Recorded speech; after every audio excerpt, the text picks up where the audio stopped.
maybe I'll just leave you on the pillow so you can hear my brilliance cascading. Well, get going, chop chop.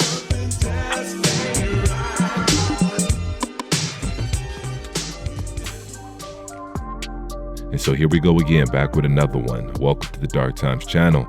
And before I go ahead and get started, make sure you guys go ahead and hit that like button for me. And if you're not new to the channel and you enjoy the content on this channel so far, make sure you go ahead and hit that subscribe button for me as well. And so not too long ago, I did a video on the former Michigan State head coach, Mr. Tucker. And phone sex is phone sex. We all like to get a little freaky from time to time. This job is nasty. Yeah, I'm licking your balls. And the former Michigan State head coach, Mr. Tucker, was being accused of having inappropriate phone relations with a female that was on staff. And so as it turns out, the woman that was accusing Mr. Tucker of having inappropriate phone relations and doing it against her will, as it turns out, according to Mr. Tucker's lawyers, she was making the whole thing up, allegedly. And I'm not telling most of y'all anything that you already didn't know or already didn't suspect. And so according to these new documents and text messages, she made the whole thing up. And in the process got Coach Tucker fired from his multi-million-dollar job as the head coach of the Michigan State football team. And also in the process, she got him out here looking like a sexual deviant, to say the least. And I'm going to get to these text messages in a second, but before I do, I just want to preface by saying I'm not trying to absolve Mr. Tucker from his poor decisions and his poor decision making, to say the least, especially out here being the leader of men and being the head coach of a so-called prestigious university at Michigan State with a $90 million contract. It was a poor decision, and it showed a lack of judgment to think that you can confide in a woman that's on your staff and have these intimate, long conversations over the course of months, or at the very least to think that it wasn't going to come back and bite you in the ass like it did. And then on top of that, like I said in the previous video that I did, you're dealing with a grape survivor, and not just any grape survivor, an activist, somebody that went around the country doing this for a living. This is a woman that was literally getting the bag to go around different universities speaking to young men about the do's and don'ts when it comes to dating and relationships, telling young men the intricacies of the word yes and the word no. And sometimes yes doesn't really mean yes. And this is the woman that you choose to talk on the phone with. This is the kind of woman I would be afraid to be alone in a room with, let alone talk on the phone, especially as a so-called black man. Now, I know a lot of y'all have heard this before, but there's no such thing as consensual relations when it comes to a black man and a white woman. No such thing. It's never existed, at least not in the past 500 years or so. At any given time, they could say he did this, he did that, and they have a whole system that's built to believe them and take their word for it. And so this is why a lot of us growing up have heard that there's no such thing as consensual relations as it pertains to a so-called black man and a so-called white woman. And it is what it is. It doesn't mean you have to go around complaining about it or talking about it. It is what it is. So you learn to deal with it and live accordingly. And I'm not going to tell you what you should and shouldn't do, but if you know that's the case, there's certain things that you just wouldn't do. And there's certain things that you would tell your son not to do. It can mean the difference between 30 and 40 years or losing a job. You never know. And so like I said earlier, it showed extremely poor judgment on a coach that should know better. But he was out here thinking that he was Urban Meyer or somebody, that he could be frolicking around with this person and that person. He should have known better. But I will say this, Mr. Tucker put together a hell of a legal team, because he's not going down without a fight. Or better yet, he's not going down without his money. He was like, you can call me this, you can call me that, but I know I better get my $90 million and then some, because his legal team did some digging and they got a witness. And so just today they released over 100 different pages of evidence. And so according to Mr. Tucker's lawyers, Miss Tracy told investigators that she told Mr. Tucker when they started talking that she was single on purpose and that she does not date people in her field. Even one of Mrs. Tracy's lawyers, Ms. Swanson, vouched for her on the record, claiming that in all her years of knowing Ms. Tracy, she had never known her to date, otherwise become romantically involved with anyone whom she had a professional relationship. And then on top of that, Ms. Tracy repeatedly made these bold claims to falsely suggest that her relationship with Tucker was necessarily one-sided. She basically told the investigators that Mr. Tucker was after her. He was pursuing her, and that it was one-sided. Never mind the fact that she's on record reaching out to him, calling him all kinds of night, 30-minute long phone conversations. Never mind that fact. And so that was something that was already known. But what wasn't known were these text messages that Miss Tracy sent to one of her close friends, now deceased close friend for over 21 years. And Mr. Tucker's team was able to subpoena these records. I'm not sure if that was because her friend was now deceased or whatever the case may be, but they were able to get a hold of these text messages, something that Miss Tracy tried to destroy, and I'm gonna get to that later. And so according to another key witness, she had a consensual relationship with none other former All-Star NBA point guard Damon Stoudamire, one of my favorite point guards growing up, Mighty Mouse. And according to the witness, she was saying that she was dating Damon Stoudamire, and quote unquote, they had a good thing. And according to the witness, Ms. Alvarado, Damon Stoudamire had two good reasons for bringing her to speak to the college team. I'll let y'all guess what those two reasons are. I'll let you use your imagination on that one. So Damon had two very good reasons for bringing her out to speak to his team. And this is according to Miss Tracy's own words. I'm going to go through some of these text messages. Miss Tracy said, "I haven't heard from Damon since Monday." Miss Alvarado, "He'll pop up." Miss Tracy said, "For sure. He's not going anywhere. LOL. He was supposed to find time to see me before the 20th. So right off the rip, that sounds like they had some sort of relationship. Anytime you find time to see somebody, usually that insinuates some kind of romantic involvement. Now here's where it gets good. Miss Tracy again. "Coach Tucker told me he loved me last night. It wasn't weird though. He made sure I knew it was about being a friend." Whoa.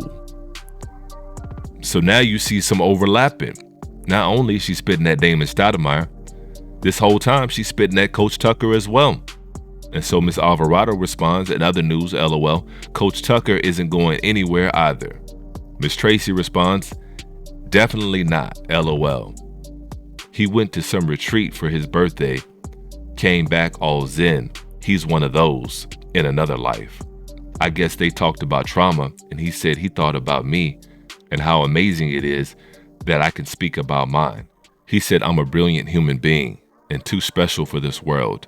Damon is so cute in his tight shirt and pants, LOL. I like seeing him on TV. Typical bopper."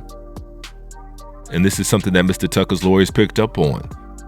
They wrote, "This exchange reflects that in one breath, Miss Tracy enjoyed Mr. Tucker's attention, and literally in the next breath, she objectifies Damon as cute and tight clothing. Not only does this contradict Miss Tracy's allegations that Mr. Tucker's attention caused her distress, it also decimates Miss Tracy's claim that she would not consensually engage in a personal relationship with a coach." Now this is where it gets really good. And the fact that they had this evidence, this lets me know right now that during this hearing they just had at Michigan State, this is why they weren't allowing Mr. Tucker or his legal team to provide any evidence proving Mr. Tucker's innocence. This is it right here. This lets me know that the university was up to something. This right here, the fact that they wouldn't let him provide this evidence during the hearing. This is why Mr. Tucker didn't even show up. His legal team didn't even show up. They say, you know what? We're just going to release this evidence online. They don't want to have a real hearing about evidence and about facts. Okay, let's go ahead and just release it to the public. And so this right here is about to prove something else.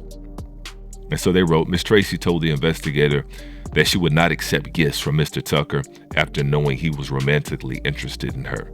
Her messages to Miss Alvarado showed that after she concluded Mr. Tucker had such interest, she told Miss Alvarado that Michigan State might be going to the Rose Bowl or one of the other major ones. We should check this calendar and keep dates open. I know Coach Tucker would give us tickets. Tucker signed his contract. I can't even wrap my brain around $95 million. Sheesh. Can you imagine around $700K going into your bank account every month? Every month? ...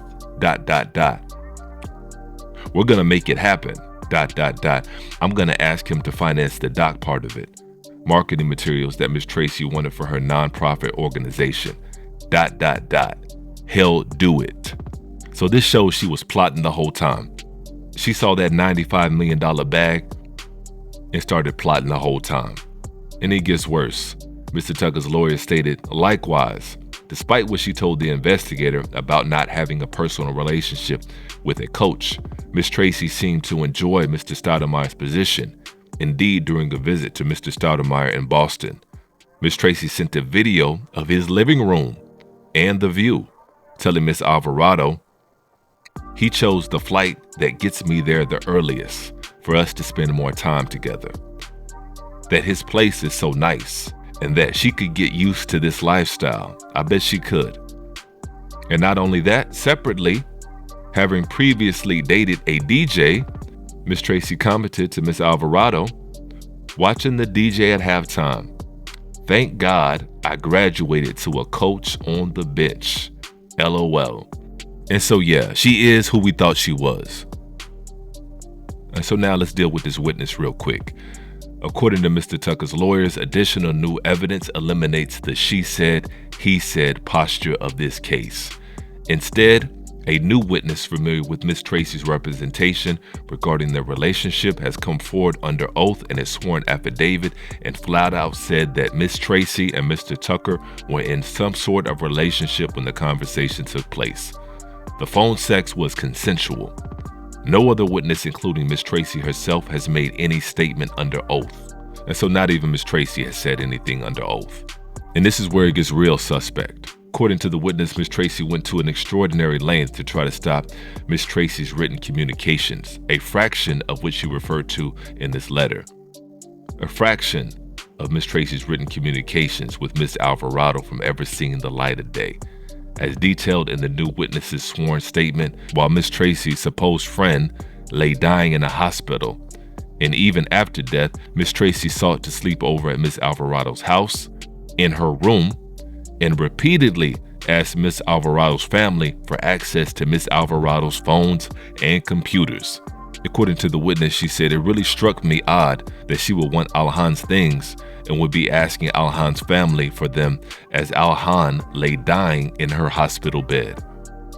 Another odd comment Brenda made in the hospital after the doctor told us that Alhan was not going to make it. Brenda stated that, I need to call my therapist because I don't feel supported right now.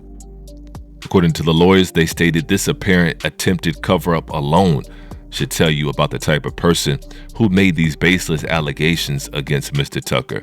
Miss Tracy's shocking efforts to attain access to Miss Alvarado's electronic devices containing evidence against her reveals how desperately she wanted and needed to ensure that contents were never disclosed. And so case closed. Case dismissed. And I don't think anybody who's listening to this is surprised. People do a lot more deviousness and insidiousness than this for a lot less money. You're talking about a woman who saw an opportunity to get a bag and she went for it.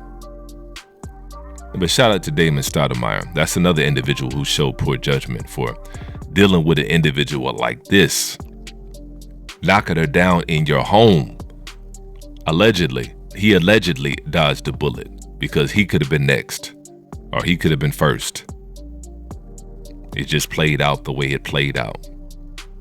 But that's somebody that dodged a bullet. I don't know his situation. I don't know if he's got a wife and kids at home or anything like that. But at the very least, he's not going to be under investigation for any kind of rape allegations or anything like that. So, but shout out to Damon Stoudamire. Hopefully he'll be able to keep his job and he'll be in the clear. And so it looks like Coach Tucker is going to be able to keep his bag and get all of his $90 million that Michigan State owes to him. And hopefully his lawyers can work out a deal where either Michigan State or the accuser, Miss Tracy, has to pay for his legal team. Because this kind of representation I know isn't cheap. And so hopefully they can work something out where Mr. Tucker can get the totality of his money, and then ride off into the proverbial sunset. Damn. And he didn't even hit. The whole time Damon Stoudamire was knocking it down, allegedly, and he had to hit it over the phone. But that's how some of these women do. One guy's knocking it down and the other guy's pillow talking. And I'm not knocking it. That's how the game go. Mr. Tucker's over here buying flowers and candy and sending notes. Damon Stoudamire's buying condoms. He said, forget the pillow talk and the text messages.